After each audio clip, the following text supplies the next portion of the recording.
জি ট্রাস্টের পক্ষ থেকে ধন্যবাদ জানিয়ে এবার 30-এর গ নাম্বার অঙ্ক নিয়ে আসছে। দেখতে থাকো।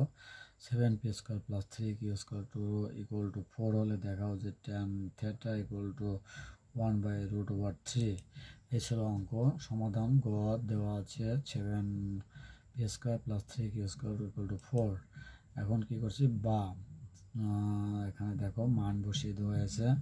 সাইন স্কোয়ার থিটা প্লাস কিউর মান কস স্কোয়ার থিটা হলো, অর্থাৎ এখানে সরাসরি মান বসিয়ে দিলে এরকম হয়, ওটা 4 থেকে গেল। এখন কি করব, এখন উভয় পক্ষে কস স্কোয়ার থিটা দ্বারা ভাগ করেছি, প্রত্যেককে ভাগ করে দিয়েছি। দেখো অঙ্কের নমুনা অনুসারে ভাগ করার ফলে এখন কি দাঁড়ায় দেখো, এখানে সাইন বাই কস লেখা যায় tan square theta plus cos square theta, কস স্কোয়ার থিটা কেটে যায়, শুধু প্লাস 3 থাকে ইকুয়াল টু এটা দেখো 1/, একসাথে 1/, cos square theta equal to sec square theta লেখা যায়। এই কারণে 4 সেক স্কোয়ার থিটা একসাথে লেখা হয়েছে। এখানে সূত্রগুলো দেখানো হয়েছে। আশা করছি এখানে মনোযোগের সহিত দেখবে, তাহলে বুঝতে পারবে। এরপর দেখো কী করেছি, 7 tan স্কোয়ার থিটা প্লাস 3 থাকলো, আর 4 এখানে সেক স্কোয়ার থিটা লেখা যায়, 1 প্লাস tan স্কোয়ার থিটা সূত্র বসানো যায়। বাম সাইডে যা ছিল তাই, 4 দিয়ে এটাকে ব্র্যাকেট ভেঙে দিয়ে গুণ করা হলো, 4কে 4 আর 4 tan স্কোয়ার থিটা।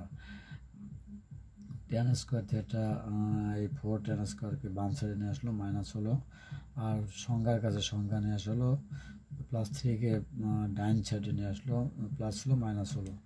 এখন এটা কি লেখা যায় দেখতে থাকো, বাদ বাকি প্রশ্নের উত্তর দেখতে থাকো। বা 3 tan square theta equal two 1 থাকে। এরপরে দেখো tan স্কোয়ার থিটা 3 ভাগ আকারে চলে আসলো 1/3। এখন আবার কি করা হলো, tan থিটা আর এই স্কোয়ারটা বর্গমূল আকারে এই পাশে নিয়ে আসলে 1/√3 লেখা যায়। এখন দেখো কি করছি,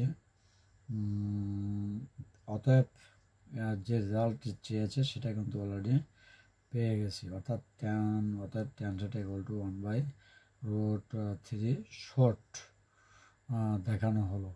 আশা করছি যে যেখান থেকে অঙ্ক দেখছো সবাইকে অভিনন্দন জানিয়ে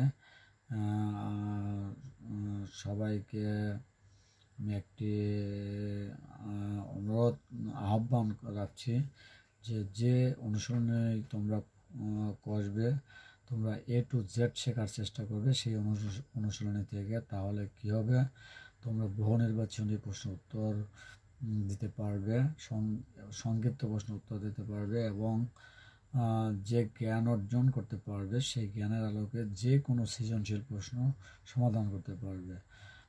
এই কথা জানিয়ে সবাইকে ধন্যবাদ জানিয়ে আবারও এনসি ট্রাস্টের পক্ষ থেকে ধন্যবাদ জানিয়ে ক্লাসটি এখানে শেষ করি। সবাইকে ধন্যবাদ।